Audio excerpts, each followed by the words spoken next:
Everyday injustice. Too many wrongful convictions. Corruption has infected the criminal justice system, leaving too many people helpless, fighting for their lives. Instead of receiving justice, people suffer. Is that why they say justice is blind? Hello, and welcome to the Everyday Injustice Podcast. I'm your host, David Greenwald. For the past 10 years, we've operated Vanguard Court Watches in California, including San Francisco, Sacramento, and Yolo counties. Our goal? Expose everyday court injustices, and now, more broadly, shine a spotlight on injustices in the entire criminal justice system, in the form of wrongful convictions, police and prosecutorial misconduct, and mass incarceration. This podcast hopes to take it a step further and highlight criminal justice reform on a national level. Everyday injustice.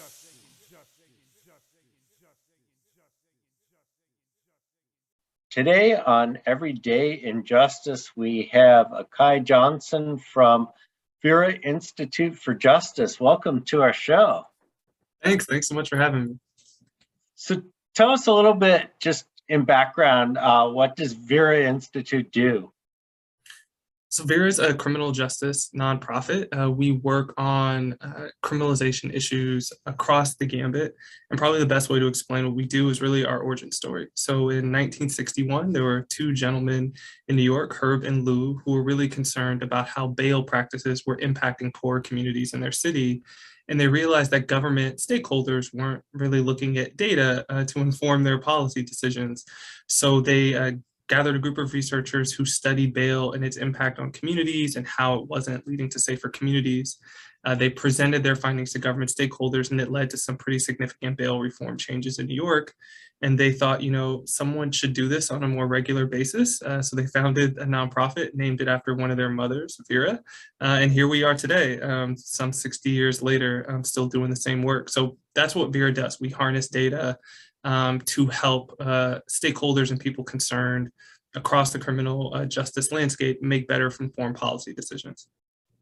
So you actually answered one question I've always had, which was where Vera came from. So now I know. So what is your background? How did you get to this place? So it's pretty happenstance. So I, among other things, was a former prosecutor in the District of Columbia, which is where I still call home. And I was a prosecutor mostly handling sex offense and domestic violence cases.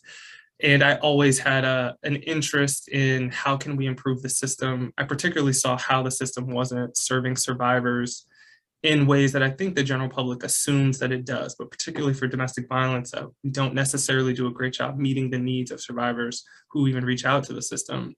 So I was exploring a lot of ways to improve things.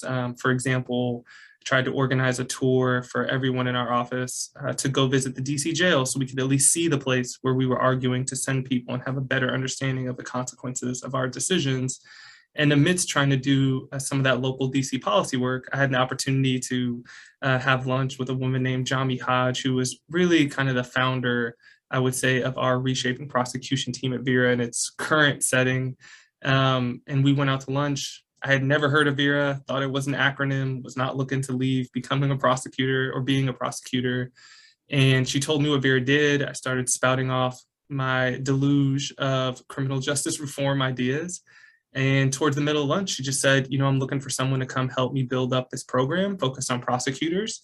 Are you interested? And that was really the first conversation that led to me joining Vera. And now I'm the director of that program where we help prosecutors around the country better pursue safety in their communities. And for us, we have a firm belief that communities will actually be safer if fewer people enter the criminal legal system, and we can instead focus on preventative measures. So that's what we help prosecutors do. We help them explore research-based, evidence-based alternatives to limit who comes into the system and really building evidence that that's a better path to safety. And how long ago was this? I joined Vera about 3.5 years ago.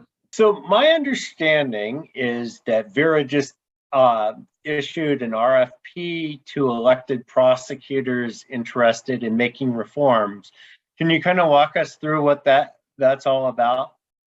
Yeah, so our RFP, or request for proposal, is an opportunity for offices to apply to work with us to receive assistance implementing reforms that are designed to improve safety in their communities. So, as part of the RFP, the offices are required to name what reform they would like us to come help them implement. And for us, that has to be something that limits who's entering the system. So it could be a declination policy, or prosecutors deciding, you know what, this type of conduct has no place in the criminal legal system, it should go somewhere else, or like a diversion policy. So yeah, there's something that's been done. There should be a response, but let's find a response that is going to improve safety in our community as opposed to more traditional responses where appropriate. And then we come in and offer our technical assistance support to help them do the thing. So we'll come in, like interview people in their office to get a sense of what's worked in the past, what hasn't worked in terms of implementing policies. We have quantitative researchers who analyze data in their office. Best way I can describe it is everyone probably has that drawer in their house where there's a ton of stuff in there, but unless you're intimately familiar with that drawer, you're probably not going to be able to find the thing that would be useful. That's the state of data in most prosecutor offices around the country. And so we come help them clean that up. So we can say intelligible and helpful things like, how many misdemeanor cases do we have per year? What percentage of those are drug possession cases? How long does it take for us to charge those cases? How long do those people stay in jail? What are the racial disparities in those cases? Where do those cases come from? All of those types of questions, we can help analyze data so they can answer those questions and use them to inform future policy changes. And then we also have a very exciting qualitative aspect. It's called participatory action research. So folks can, I guess, Google that. I won't pretend to get into the weeds and technicalities of it. But in essence, it's designed to help community members have a better say and understanding of how the prosecutor impacts safety in their community. So what we'll do is we'll come identify community members who have been impacted by the system. We'll train them in how to conduct qualitative research, teach them about what prosecutors do, and then help guide them as they conduct research in the community where we're working. So if we're I'll use Portland, Oregon, which is where I'm originally from as an example. We would train community researchers who live in Portland. They would go out and do surveys, focus groups, and interviews with people in their community who are impacted by the system. And from that, we would learn, how do they define safety? What do they think the DA can do to contribute to safety? And we will use that information to further guide policy changes in their office. And then all of this culminates with us having implemented a policy, using data to track its effectiveness, getting this community input, and hopefully fostering better bonds between the DA and their communities so they can really work together in pursuing safer alternatives. And probably the best part about this for people who apply to work with us is it all is free of cost. So we don't charge any of the jurisdictions for these services. And indeed, we actually pay the community researchers that we hire and train. So have you ever done something like this before? Yes, so we've tried a number of different versions of what I just described. And so we just wrapped up partnerships in 7 different jurisdictions that did some version of what I just described. So Boulder, Colorado, Contra Costa, California, DeKalb County, Georgia, Suffolk County, Massachusetts, Ramsey County, Minnesota, Ingham County, Michigan, which is like Lansing, Michigan area, and then Kansas City, Kansas, or Wyandotte County. And Wyandotte is where we piloted this model where we trained community researchers, and it was amazing. So we had 8 community researchers there. 4 of them were high school students, which was great. And we had a very trained, seasoned expert in research on our team who met with them regularly, trained them in how to conduct research. And they ended up doing several focus groups, a number of individual interviews, and surveyed over 100 people in the county to get information about what they wanted to see and how they define safety. And one of the key things that came up in that interview was related to like police stops. And one of the stories we heard, and I think this is really a powerful element of this qualitative research, is hearing directly from people how the system impacts their lives.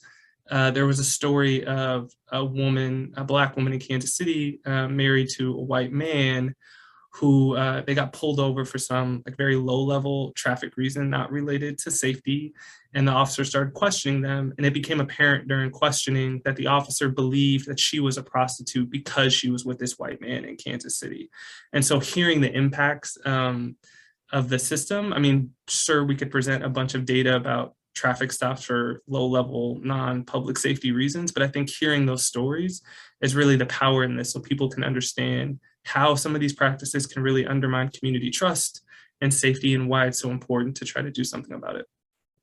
So it sounds like from the list of 7 that you gave, a lot of these are, what we would call progressive prosecutors that are looking to further their programs. Yeah, I would say so. And even I find myself not using the term progressive even as much, because there are some Republican folks who are doing a lot of great criminal justice reform work. I would shout out Yolo County in California. They've done a lot of amazing things in terms of diversion, using data, being transparent. And so, but yes, we do work exclusively with reform-oriented prosecutors. So we will only come to a jurisdiction if the DA has outwardly expressed or has demonstrated a commitment to wanting to find ways to limit who comes into the criminal legal system as a better path to safety. So I guess I should mention I live in Yolo County. I'm not sure I agree with your characterization of the DA, but that's okay. Well, even if I could say on that, there are, I think, maybe 2,300 offices or prosecutors in the country.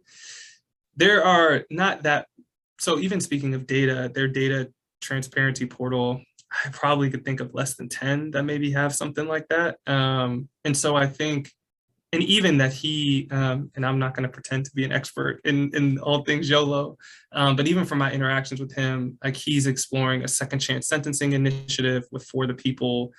Unfortunately, there just aren't that many prosecutors who would even entertain something like that. And so those are the kind of prosecutors we're looking for, folks who are interested in some kind of reform, because unfortunately there are so many who will paint a picture that any limiting who comes into the criminal legal system, the sky will fall, communities will be extremely dangerous, and that we just know not to be the case. And particularly speaking as someone who's a former sex offense and domestic violence prosecutor, I can tell you from personal experience that is just not true. Yeah, and I think that's a good point, that there aren't enough DA's offices looking into programs.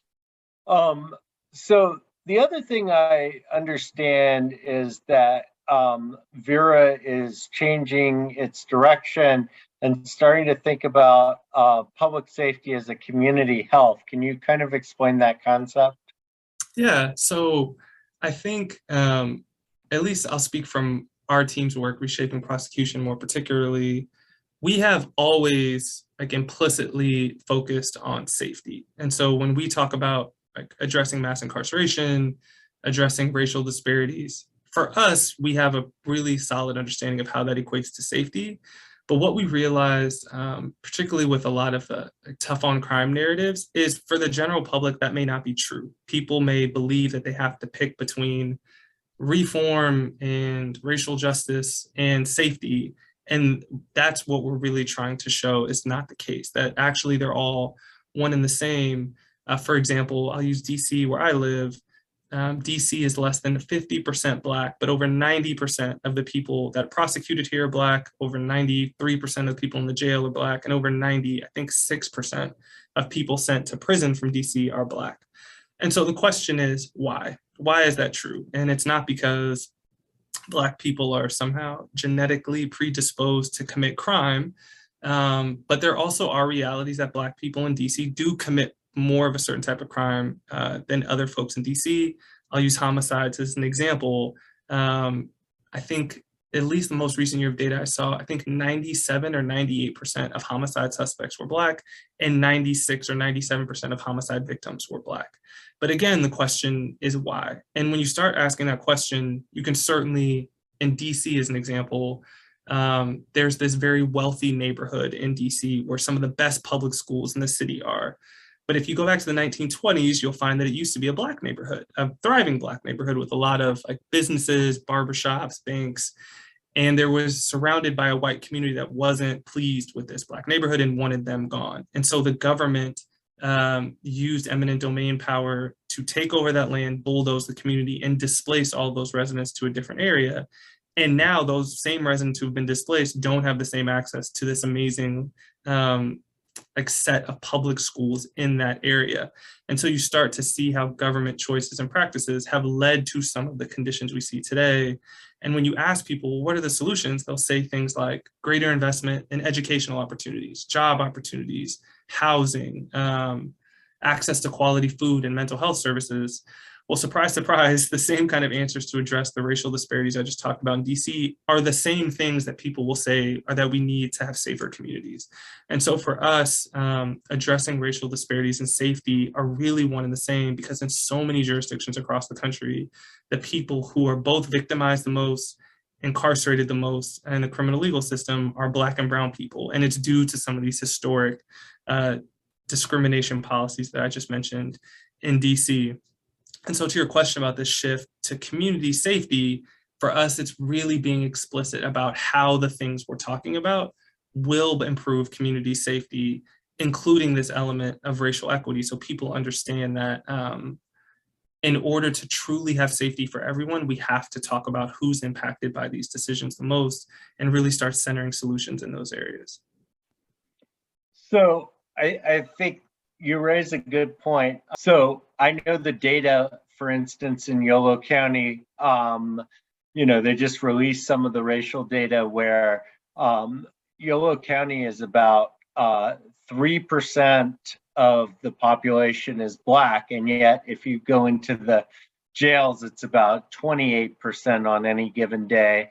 And like huge disparities in terms of the number of people sent to prison from Yolo County.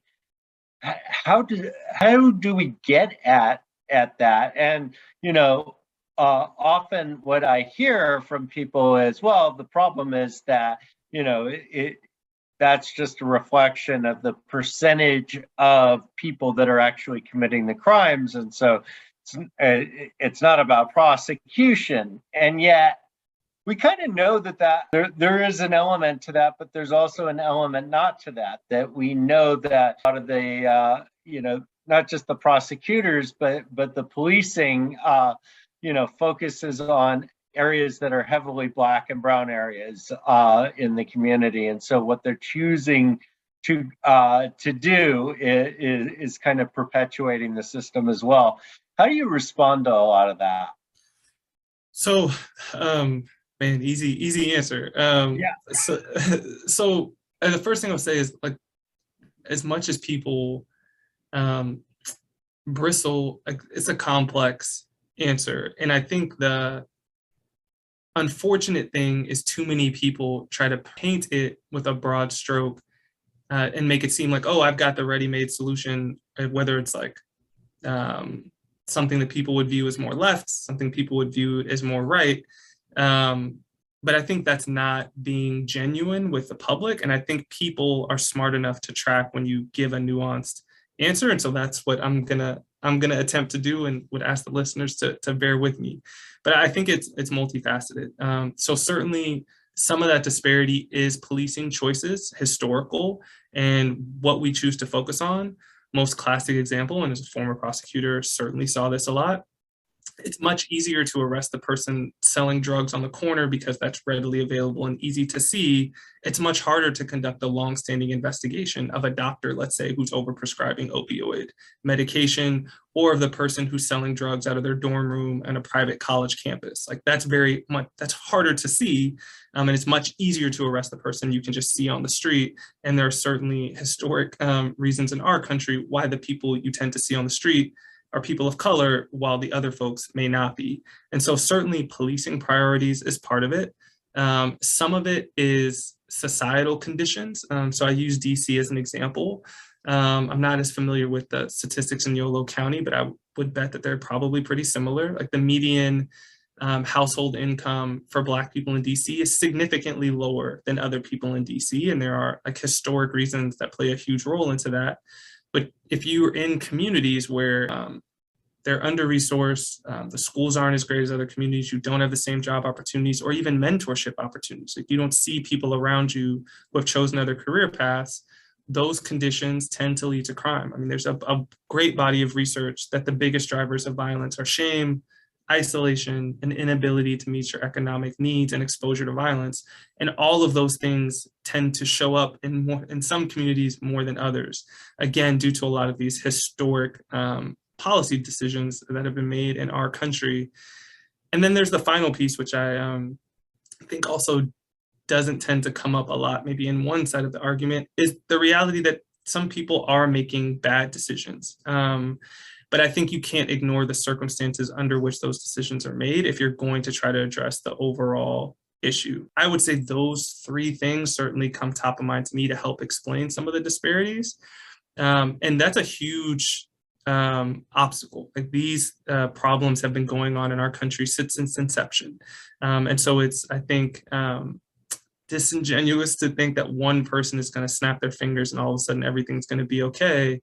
But just because everyone can't do everything, everyone can do something. And so I think when it comes to prosecutors who we work with, we help them reflect on, what is your role in this? To use a simple analogy, you may have been given this really beat down and busted car, but now you're driving it. And so what can you do to try to change it, to try to produce different outcomes? And you're going to need cooperation from other people on a lot of things, but there are some things within your kind of scope of control that you can try to address. And that's what we try to help them do. I think that's as good an answer as any. It's very complicated. And I always fear when people try to oversimplify things, they're missing a lot of the nuance. And some of the parts of, crime data are just looking at, what age group are committing crimes. And so if you have a group of people that end up having a disproportionate number of young people that are in that crime committing group, of course you're going to get more. Poverty is linked to the commission of crime. And so if you have a group of people that are overrepresented in the poverty stats, and so once you start looking at that, then you start realizing that, the narrative that's dominant isn't necessarily the accurate one. No, 100%. And there's actually a hypothetical that I think helps to illustrate that. So if you're listening to the podcast and you're not driving or doing something dangerous, I would ask you to close your eyes and bear with me for a second. But as your eyes are closed, imagine the person you care about the most, whoever that is, a spouse, best friend, child, parent. Imagine that person in your head. Now imagine them walking down this very dark alley. There's no one else in the alley except this other person approaching from the opposite side. And let me tell you about that person. 3 years ago, that person was convicted of a robbery, and they were faced with a choice. They could either have been sent down this traditional path or a different kind of alternative path. And that decision really laid in the hands of people operating within the criminal legal system. So under the traditional path, that person would have been sent to prison for a few years. They would have been surrounded by people who had committed similar crimes. They likely would not have had access to education or job opportunities, and they would have been exposed to violence on a near daily basis. Then they get out, they have a felony conviction, so it's harder for them to secure housing, harder for them to get a loan, and in many places you cannot apply for a loan if you have a felony conviction and cannot access public housing or housing assistance if you have a felony conviction. And then they tried to rely on their family, but their family was ashamed of them, had lost touch during their stretch of incarceration and really didn't want them around. And now that person is walking towards your loved one in the alley. Now let's talk about the other path. The other path is an alternative, maybe an approach like restorative justice, which is a process where the survivor is more centered and gets to dictate the terms of what accountability looks like. And so in that scenario, the person that they robbed had a chance to meet with them face to face if they wanted to, and dictate what they wanted that person to do to make it right, to show that they had turned their life around and repair the harm that they had caused that person. And the victim in that case decided they wanted the person to figure out why they made this horrible decision and turned their life around. And in that process, the person got connected with a mentor. Someone helped them with job skills training, and they realized that they actually had a passion for cooking. And so in the past couple years, they've been going to cooking school. And now when they approach their loved one in the alley, they're on their way to their first shift as a sous chef. And so the question is, who do you want your loved one to approach in that alley? And that's really the work that we're trying to do and the narrative we're trying to uplift. Now, look, that doesn't work for everyone, but I think people working within the system have an obligation to explore alternatives when we know the traditional path is going to set us up for more detrimental outcomes in the future. So out here, in California, we recently had Chesa Boudin, who was recalled. We have George Gascon down in LA. We're waiting to see if there's going to be a recall election down there. We know closer to where you are, Larry Krasner is facing a possible impeachment. Also closer to you, probably a little less attention on Parisa Dagani in Virginia, who's faced various obstacles. I mean, what do you see as kind of the future of reform-minded DAs? Is there a pushback against them? Is this a blip? Is it just kind of a COVID moment? How do you view this stuff? I would say there's maybe Chesa and everybody else. So I'll start with him first. I think the investment in his recall campaign was truly unprecedented. I think last I saw was maybe over $7 million invested in that, which is truly unheard of. And I think there were some unique issues there. For example, the recall in San Francisco was not Chesa Boudin or this other named candidate where you could scrutinize and evaluate their policies. It was literally just, do you have a favorable opinion of this person or not? And a lot of politicians, I think, would struggle to retain office if it was truly just, do you like this person or do you think some hypothetical person could do a better job? So I think there were some unique issues facing DA Boudin's election. In terms of the broader scope, I guess we'll see. I think the pushback that some of these DAs are seeing is obviously real. People are coordinating these efforts. But I think, in using Larry Krasner as an example, when you actually put it to the people for a vote in the traditional process where there are other candidates, they're winning. And I think in DA Krasner's case in particular, the areas of the city that had experienced or traditionally experienced like the most gun violence, I think voted for him overwhelmingly. And so I think it's telling that the people who are experiencing these issues most closely, who are arguably the experts in what they think will help turn things around, are still choosing a reform approach over the traditional approach. And I think it's because those people, on the whole, see exactly that robbery hypothetical we just walked people through. They know that this traditional approach isn't working, and that when someone comes out and just says, tough on crime, lock them up more, they're not giving that nuanced, genuine answer, and they're not trusting the public to really paint the whole picture.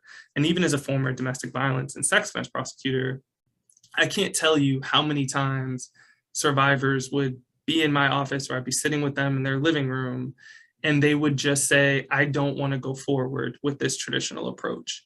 And I think a lot of people view them as, oh, they're the uncooperative victim, shame on them almost.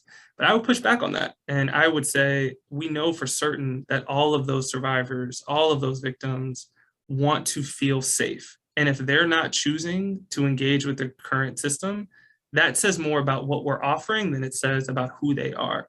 So that's why I think it's incumbent on prosecutors and all folks in the criminal justice field to explore these alternatives, because the reality is, I think 50% of victims of violent crime never even reach out to the police. And of those 50%, I think half of those will even choose to engage with the process, let alone who actually sees it all the way through. So I think it's a pretty stinging indictment of our current approach. And it's something Danielle Surratt, folks are interested, who's an amazing scholar and runs an amazing program on restorative justice and has written a great book called Until We Reckon, should check out. But all of that is in a nutshell to say, I think the pushback is real, but I think in the long term, we're seeing people continue to choose this alternative because they know the current approach isn't making them as safe as tough on crime advocates and proponents would like people to believe.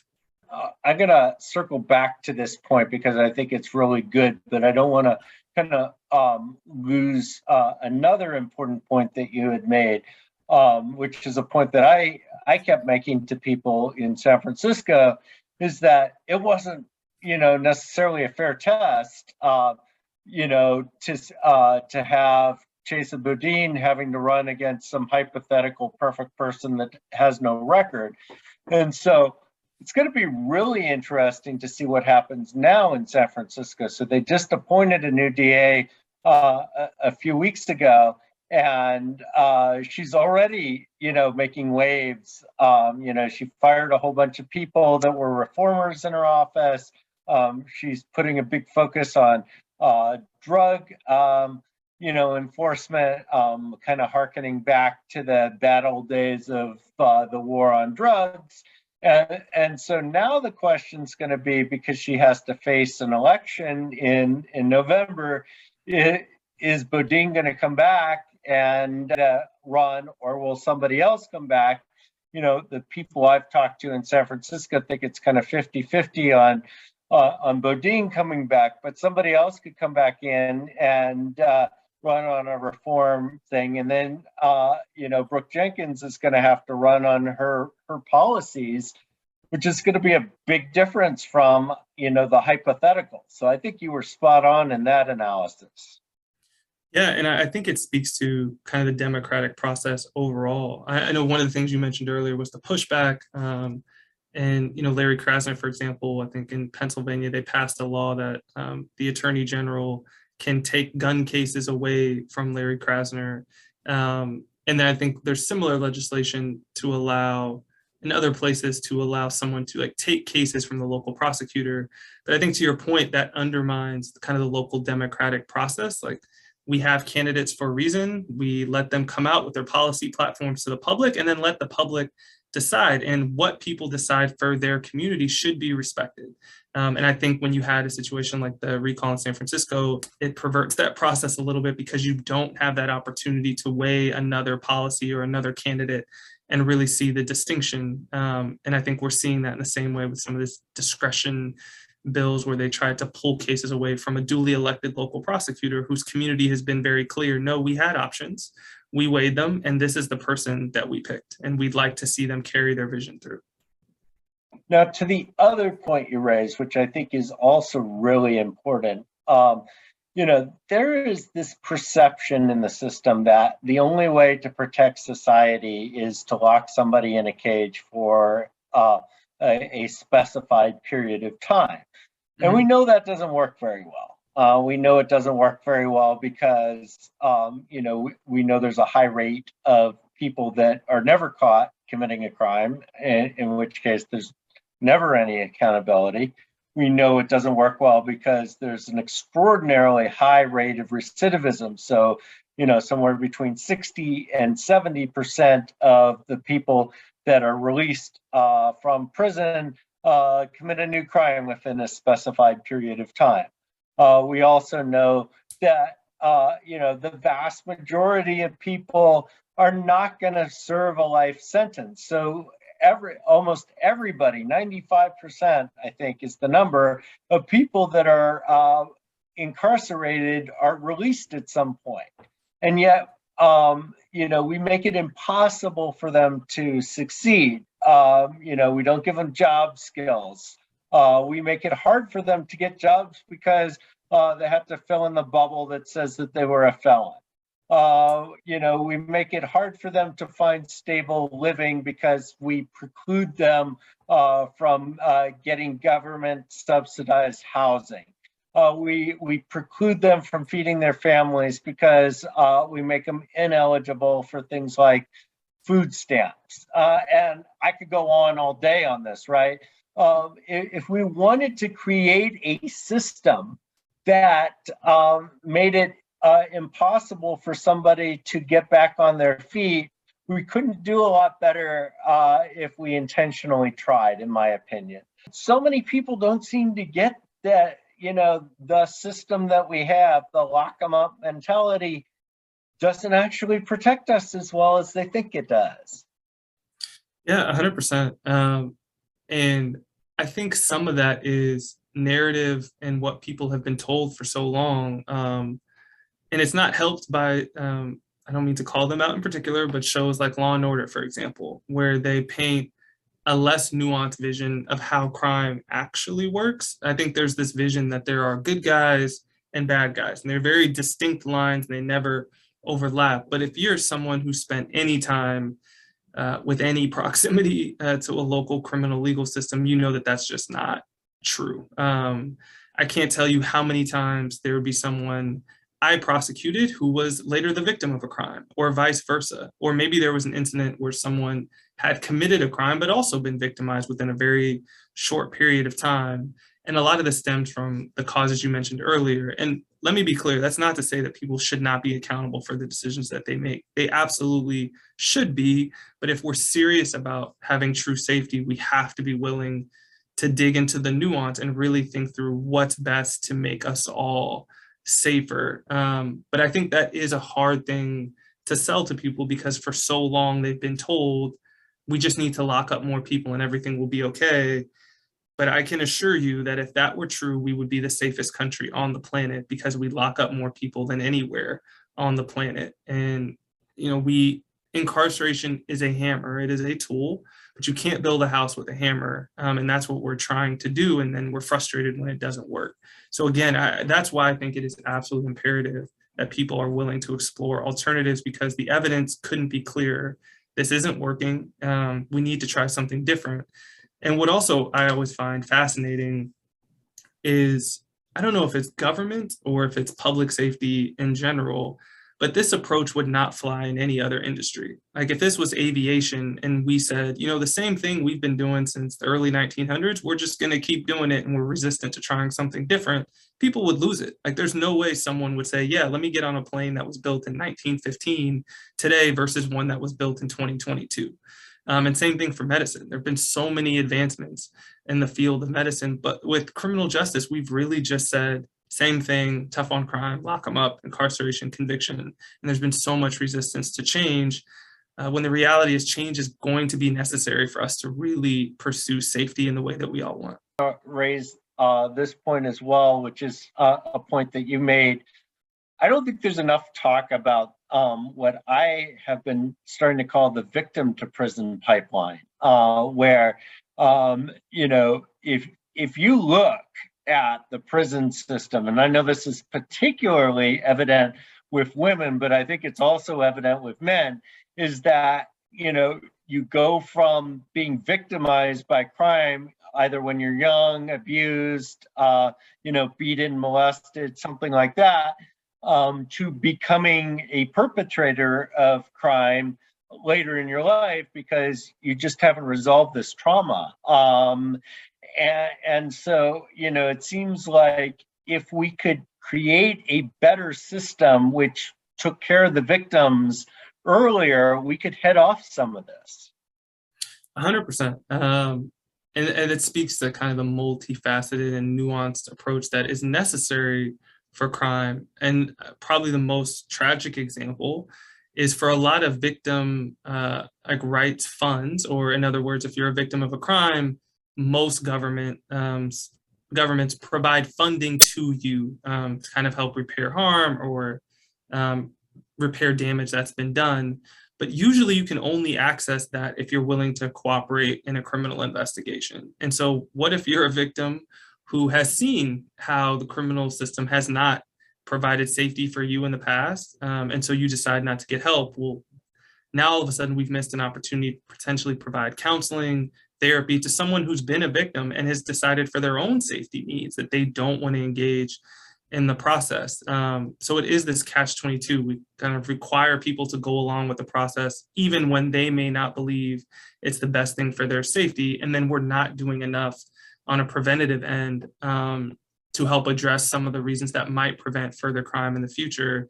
And then another example that comes to mind is prior to the pandemic, I used to teach a class at the DC jail here. It was all young men. And one day they asked me, you know, Mr. Johnson, why is it that our city spends more to lock us up than it could have spent to educate us? And that's a real question. I mean, incarcerating people is expensive. And we frequently hear people talk about, well, we just don't have the funding to invest more in education. We do. We've just made different policy choices. And so to your point, we could be spending much more on the front end, like providing every kid with a laptop, increasing pay for teachers, providing more services at school, providing more access to food in neighborhoods so kids don't go to school hungry. And there's been an unwillingness, I think, to do that in a lot of places. But then there is a willingness and almost a blank check to incarcerate as many people as possible. And it's just not an effective way of approaching safety. Yeah, and that's another, really important point. We spend more money per year to incarcerate someone than you spend in a year to get a Harvard education. No, 100%. And I wish I knew the stats for California, but I'm sure they're bad. But at least in DC, I think the average cost to incarcerate someone in the jail here is roughly like $34,000 a year, maybe $35,000 a year. I mean, you could send kids to some of the best schools in the country for that, particularly in high school. In California, it's even worse. It's like 50 to 60 for jail and over 100,000 for prison. Yeah, and I think that's hopefully what more and more people will understand is not only is the system doing things, as you mentioned, to make it harder for people to get back on their feet and harder to provide safety in the way we want, it's also expensive. And so again, kind of looping back, comparing us to other industries, no one would stand for some kind of airplane that was really expensive to build, was crashing all the time, wasn't making us safer. Of course not. But in public safety systems, just get a pass on those kind of analyses. Imagine if you had an airplane that crashed 70% of the time. Right, and was more expensive than some of the state-of-the-art airplanes. Exactly. All right. Well, I want to thank you for coming on and having this great and needed conversation. Thank you so much. This was great. I was really glad to get a chance to speak with you. Akhi Johnson from the Vera Institute for Justice. And what is the Vera's website for people that want to find out more about the great work you guys are doing? Sure. So the entire Institute, and I should have been clear earlier, our Institute works on a wide range of issues. So vera.org is where you can find the entire Institute. And then Vera Reshaping Prosecution, if you Google that, you'll come to our specific page where we do work with prosecutors. Great. Well, thanks so much for being on. This has been Every Day in Justice. We've been talking about reform prosecutors and reforming the criminal legal system. I'm David Greenwald. Join us again next time for more tales from the injustice system.